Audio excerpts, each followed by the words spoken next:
Hello everyone and welcome back to Send It's Weather channel. Today we're going to be taking a look at the 10-day weather trend for the UK.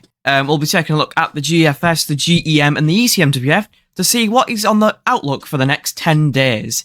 If you do enjoy my content, then please do not forget to leave a like and subscribe if you enjoy. We're on the road to 30 subs, and I'd appreciate if you gave us a sub. Drop a comment below as to how you think I should improve. So we're going to start with the GFS, which is the American model. This shows 850 to 500 millibar heights above. So as you can see at the moment, we are bringing in a southwesterly wind at the moment. Temperatures aren't too bad today. They are slightly below average, but it's been dry, thank goodness. But as you can see, as we move along into Saturday, Saturday doesn't look too bad. Sunday, however, this low from the Atlantic starts moving in along the jet stream like this, and starts pushing wet and windy weather into Republic of Ireland and Northern Ireland, and this looks quite heavy. However, as you can see, through Monday, yeah, there will be some showers especially in western areas, as this low is just to the west. But it's kind of stuck due to this jet stream. As I mentioned in my last 10-day forecast, this jet stream is the jet stream here, and it's kind of stuck in place. So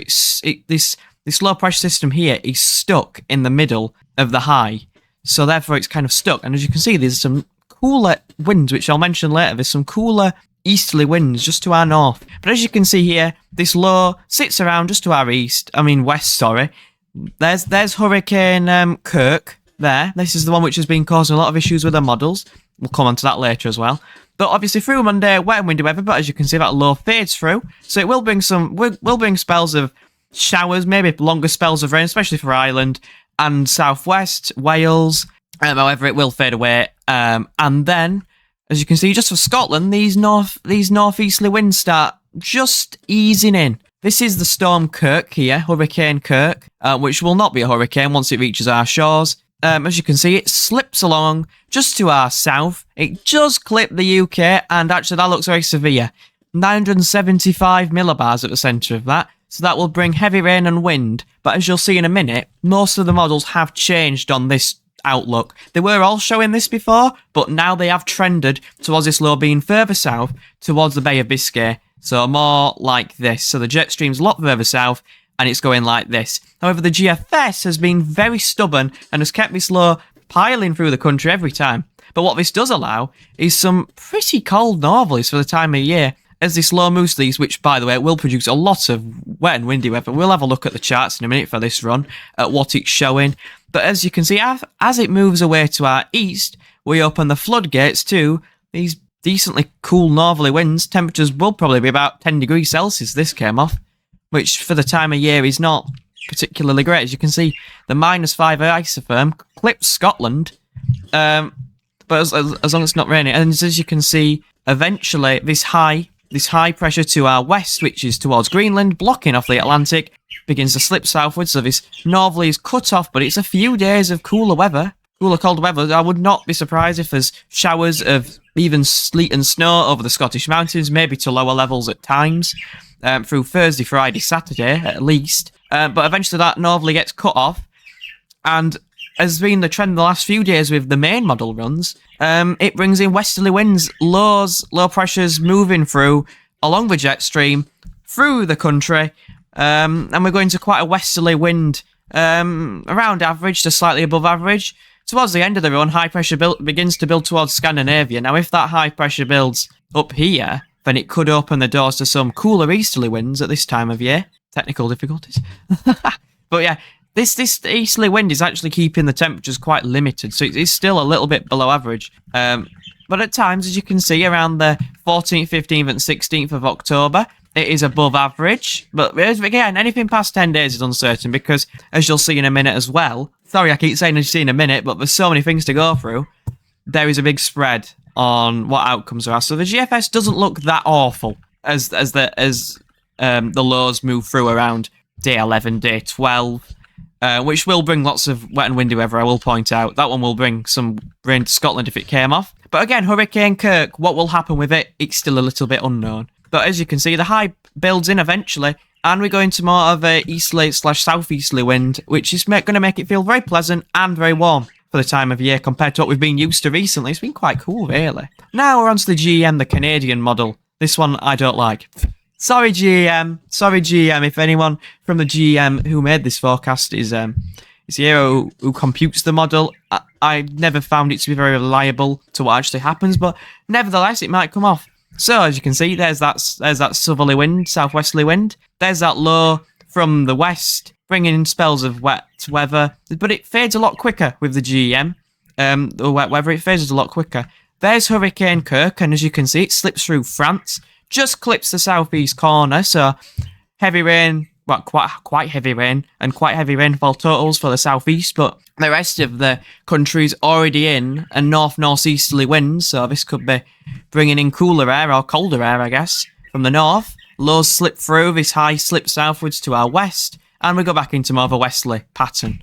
This is the main trend. Obviously, it might not come off, but as you can see, the cooler air is not far away from moving. So if this high did, like here, if this high did move up towards Greenland, we have access to some quite cold air again, just to our north. So it's just clipping Scotland there. But as you can see, the -5 isotherm does get into Scotland, meaning there is the risk of wintry showers, especially in the north. So it will give a little bit of a chill to the air.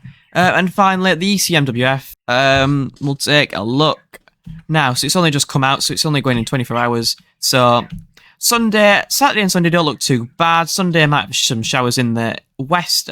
Low pressure moves through. Again, obviously 24-hour interlude, but this low does stick around a little bit longer with the ECM compared to the GEM. Bringing more wet and windy weather, more wet weather, sorry, not windy, but more wet weather to central southern England, central England, Wales, southeast, maybe even up to northern England, but a little bit unsure. This here is the low pressure system here, and that's Storm Kirk there. So as you can see, it's south through France again. As we move through there, stay in those northerly winds, and then eventually we revert to a westerly pattern, and the lows keep coming in from off the Atlantic, so bringing in milder air for a time. This one's not as cool as the other one, so it's all still to play for. So, now we'll move on, and I'll show you the precipitation chart associated with them runs, and we'll compare what effect Storm Kirk will have on the unit. So for this, we're going to use WX charts. As you can see, if we go here and we move through, there we go. Right, so dry weather at the moment. This is Saturday, Sunday. According to this, there are possibilities of wet weather moving in, but as you can see, there's that low just to our west. There is sort of a weather front here, so there could be a little bit of rain. So I did get that slightly wrong. There could be some rain across the central belt down towards London, but that clears away pretty quickly. Sunday doesn't look that bad. Monday, patchy showers, showery. This low's obviously bringing in some showers from the west, but not too persistent and not too heavy either. Tuesday brings a weather front up from the south, so showers and longer spells of rain are possible. There's that low, bringing some very wet and windy. This is Storm Kirk. Brings some very, very, very wet and windy weather to parts of central southern England, eastern England, down as far as the south, Wales. These could bring some very heavy rainfall totals, and falling on already saturated ground from the latest flooding we've had could cause disruption if this came off. Like I said, it looks a little bit less likely than it did before. As you can see, even a little bit of snow appearing on the back edge of this low as the northerly winds start to dig in. And as you continue, obviously, snow showers for Scotland, and even heavier bands as this weather front moves southwards. And then we go into more unsettled weather again, with lows rattling in. And then it goes drier as the high pressure builds in. So overall, very mixed. Now, we'll go to the GEM, which is the GDPS, as it's called on here. So this looks... Obviously, there's that weather front on Sunday. Obviously, it looks a bit more widespread on this, but I think the GEM is a lower resolution than the GFS somehow. So the showers do move through on Monday and into Tuesday. There could be a few heavier bursts mixed in for central areas, Scotland, not south of Scotland. There's that low. As you can see, it brings some heavy rain to more southeastern areas on Thursday. Clears through and back into the northerly winds, but is not strong with the GEM. Could still be enough for a few wintry showers into the north and on east coast with the northerly winds. and then the next low rattles in and brings a big bout of rain. And finally, the ECM, which is a high-res model, so we'll be able to see a lot better. See, as you can see, it detects them a lot better. Drier. See, Sunday doesn't look as bad on the ECM. Okay, and then this weather front actually brings some heavier rain on the back edge compared to the other runs. For 6 o'clock on Sunday night, bringing wet weather to Northern England, Manchester North, and then showers moving in. Obviously, there's that low just to our southeast, sorry. And then there's Storm Kirk. Doesn't really produce much precipitation. Moves through to our east, and we're just in cooler winds. Obviously, possibilities of snow showers for Scotland. But this is probably the drier outlook besides Scotland, where obviously it's wet and windy. And yeah, we're into them northerly winds. This low moves through again. Another low brings another batch of wet and windy weather, and unsettled and probably quite cool, and heavy showers at the end of the run. So, what can we take away from this? Well, it's looking very mixed. Low pressures will continue to rattle in from off the Atlantic. Nothing certain at the moment with Storm Kirk, but it does look more likely, that it will miss the country. However, it may clip the southeast and move towards either Scandinavia, France, Bay of Biscay, that sort of area. A few days ago, it did look like the storm, hurricane, whatever you want to call it, was going to approach from the west off the Atlantic and bring heavy bouts of rain, and on the back edge possibly even snow, as the GFS was showing a few days ago. But it doesn't look as likely. But who knows? I'll bring you an update in a couple of days with the 10-day forecast once again. But thank you all for watching. Comment, like, subscribe. It's going to be unsettled, slightly above average for the next few days, and then dropping below average by quite substantially as this uncertainty with the Storm Kirk moves in. But cheers for watching, and I'll see you all in the next weather video. Follow me on Twitter. Bye-bye.